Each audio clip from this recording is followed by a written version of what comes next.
Abu Dhabi Hindu Mandir അല്പസമയത്തിനകം പ്രധാനമന്ത്രി നരേന്ദ്രമോദി വിശ്വാസികൾക്ക് സമർപ്പിക്കും. ചടങ്ങുകൾ അവിടെ തുടങ്ങിക്കഴിഞ്ഞിട്ടുണ്ട്. തത്സമയ ദൃശ്യങ്ങളാണ് ഇപ്പോൾ പ്രേക്ഷകർ കാണുന്നത്.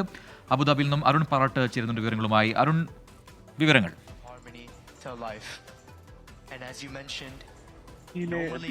ഹിന്ദു മന്ദിർ ഭക്തർക്ക് സമർപ്പിക്കുന്ന ചടങ്ങുകൾ ആരംഭിച്ചു കഴിഞ്ഞു. പ്രധാനമന്ത്രി നരേന്ദ്രമോദി ചടങ്ങിനായി അബുദാബിയിലെ ബാബ് ഹിന്ദു മന്ദിറിന് മുന്നിലെത്തിക്കഴിഞ്ഞു. അദ്ദേഹം ഇപ്പോൾ ക്ഷേത്രത്തിലേക്ക് നടന്നുകൊണ്ടിരിക്കുകയാണ്.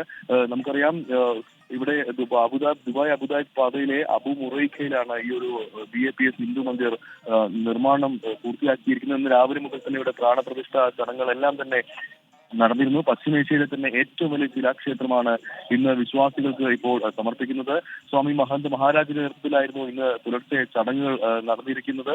ഇന്തോ അറബ് സംസ്കാരങ്ങളെ കൃത്യമായി തന്നെ കോർത്തിണക്കി പൂർണ്ണമായും ശില കൊണ്ട് നിർമ്മിച്ച ക്ഷേത്രമാണിത്. പരമശിവൻ, ശ്രീകൃഷ്ണൻ, അയ്യപ്പൻ ഉൾപ്പെടെ 7 പ്രധാന പ്രതിഷ്ഠകളാണ് ഈ ഒരു ക്ഷേത്രത്തിലുള്ളത്. ഈ ക്ഷേത്രത്തിന്റെ ഭക്തർക്ക് സമർപ്പിക്കുന്ന ചടങ്ങുകൾക്കാണ് ഇപ്പോൾ തുടക്കമായിരിക്കുന്നത്. പ്രധാനമന്ത്രി നരേന്ദ്രമോദി നേരിട്ടെത്തിയിരിക്കുന്നു.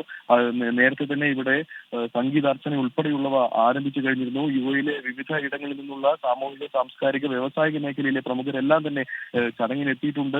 അതോടൊപ്പം തന്നെ ബോളിവുഡ് താരങ്ങൾ ഇവിടെ നേരത്തെ തന്നെ എത്തിയിട്ടുണ്ട്. ഇത്തരത്തിൽ നിരവധി പ്രമുഖർ ഇവിടെ നേരത്തെ തന്നെ ഈ ഒരു പരിപാടിയിൽ പങ്കെടുക്കാനായി എത്തിയിട്ടുള്ള കേരളത്തിൽ നിന്ന് BJP നേതാക്കളായ കുമ്മനം രാജശേഖരൻ, അതോടൊപ്പം തന്നെ K രാധാകൃഷ്ണൻ, നടൻ സുരേഷ് ഗോപി തുടങ്ങി ഒട്ടേറെ പ്രമുഖർ ചടങ്ങിൽ പങ്കെടുക്കാനായി എത്തിയിട്ടുണ്ട്. 55,000-ലധികം ചതുരശ്ര മീറ്റർ വിസ്തൃതിയിലാണ് ഈ ഒരു ക്ഷേത്രമുള്ളത്. ഇവയുടെ 7 എമിറേറ്റുകളെ പ്രതിനിധീകരിക്കുന്ന 7 ഗോപുരങ്ങൾ ഉൾപ്പെടെ വലിയ ആകർഷണമുള്ള ഈ ഒരു ക്ഷേത്രം, ഈ ക്ഷേത്രത്തിന്റെ നിർമ്മാണത്തിനുള്ള കല്ലുകൾ ഉൾപ്പെടെ ഇന്ത്യയിൽ നിന്ന് നേരിട്ടെത്തിച്ചാണ് ഈ ഒരു നിർമ്മാണം നടത്തിയിരിക്കുന്നത്. എന്തായാലും ഈ ഒരു ക്ഷേത്രം ഇപ്പോൾ ഭക്തർക്ക് സമർപ്പിക്കും. പ്രധാനമന്ത്രി നരേന്ദ്രമോദി ഏതാനും നിമിഷങ്ങൾക്കുള്ളിൽ തന്നെ ക്ഷേത്രത്തിലേക്ക് പ്രവേശിക്കും.